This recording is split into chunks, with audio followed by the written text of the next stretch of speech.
Ndërkaq që Joni Vorpsi, ambientalist, dhe Ervin Sota, operator turistik, janë me mua për të folur sa i përket kësaj vizite të rëndësishme të Ivanka Trumpit në Shqipëri. Si e pat vizitën për ta nisur së pari? Si e pritet vizitën zoti Vorpsi? Si e sheh këtë vizitë për Shqipërinë? Atëherë, vizitën e Ivanka Trump ose investitorëve që duan të bëjnë ndërtimet në Vjosa Nart, padyshim e shohim si një zhvillim i cili nuk është në favor të interesit publik, kur ne marrim parasysh që ky ndërtim do ndodhi në një nga parqet tona më të rëndësishme të mbrojtëra. Për ju zoti Sota, t'ju marr nga një koment të dyve, pastaj kalojmë në detaje. Për ju zoti Sota, si e shihni këtë vizitë? Është një temë që ka nevojë të shtjellohet, po në mënyrë të drejtë për drejtë, padyshim që është marketingu më i mirë që mund t'i bëhet, jo vetëm qytetit Vlorës, po në vijimësi dhe gjithë Shqipërisë dhe gjithë shqiptarëve. Pse dëmton ekosistemin sipas jush, zoti Vorpsi? Çfarë po ndodh? Atëherë, duke marrë parasysh rendërat e parë që ne kemi parë para 2 vitesh, kur ndryshoi ligji zonave mbrojtura, dhe çfarë është folur që do jetë 10.000 dhoma.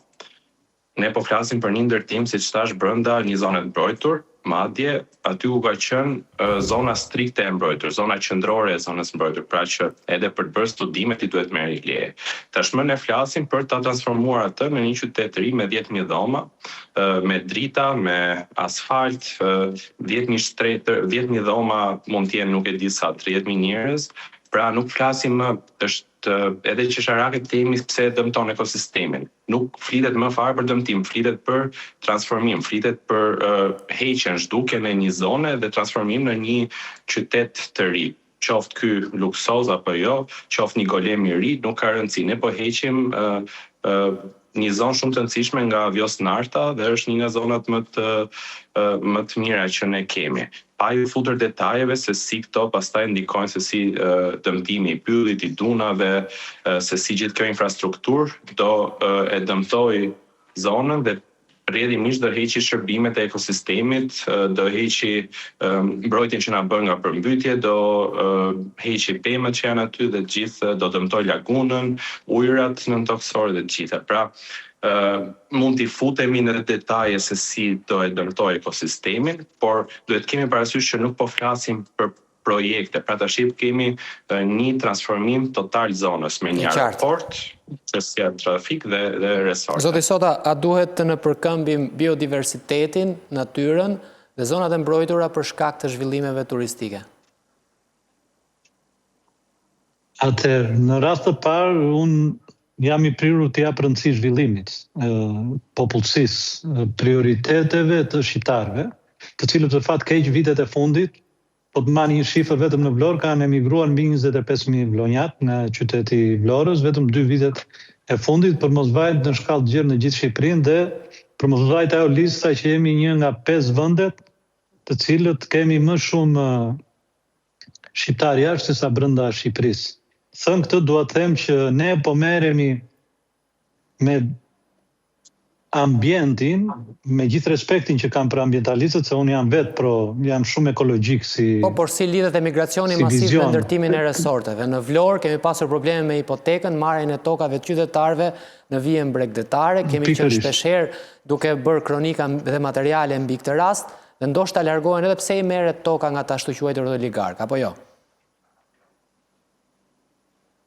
Jo, unë do të thosha ajo është një nga problematika, por do të thosha që ka shumë problematika të tjera të cilat bëjnë që një shqiptar të emigrojë, sepse këtu nuk po emigrojnë vetëm shqiptar të cilët kanë nevojë ekonomike, për fat keq kohët e fundit po emigrojnë dhe shqiptar të cilët janë mirë ekonomikisht dhe që nuk i kanë fare këto lloj problematikash. Pra, këtu na mungon ka një sistem, sepse po të marrim një statistikë dhe vendet të cilat zgjedhin pikërisht ato vende në të cilat kanë një sistem shumë të zhvilluar, si ekonomik, po edhe dhe si lidhet kjo tani me resortet turistike, fakti i emigracionit? Kjo lidhet me zhvillimin ekonomik në kuptimin që unë përgja me shumë vëmendje pak më parë prishjen, do me thënë, ne jemi në radhë të parë shumë të shqetësuar për pjesën e Vjosës, për mos harroni që unë e marr gjithmonë si shembull Mykonos. Ishulli Mykonos ka qenë një hiç para se sa të shkonte në aso kohë Onassis, që sapo ishte martuar me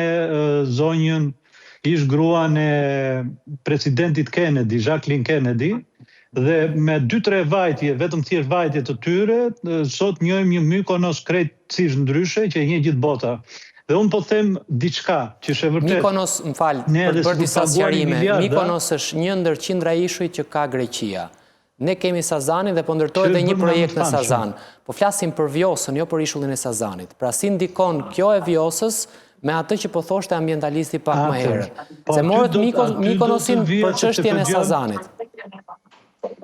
Po e dëgjoja me vëmendje para folsin dhe thash që unë nuk jam antiambientalist, jam shumë ekologjik, por prioritet jap zhvillimit të vendit konkret. Do me thënë, nëse ne ecim me këtë lloj mentaliteti që të mbrojmë gjithçka dhe pak rëndësi ka se na ikin shqiptarët dhe për çështje të jo sistemit të mirë, po dhe të problemeve ekonomike, atëherë është një problem shumë më i madh, është një problem më madhor.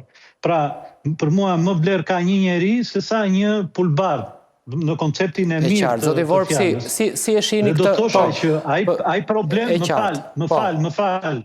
Po, zoti Soda, jemi sërish të bashku? Po, patjetër. Po thosha që një investim i tillë multimiliard $, në këtë rast, i cili është vërtet shumë serioz,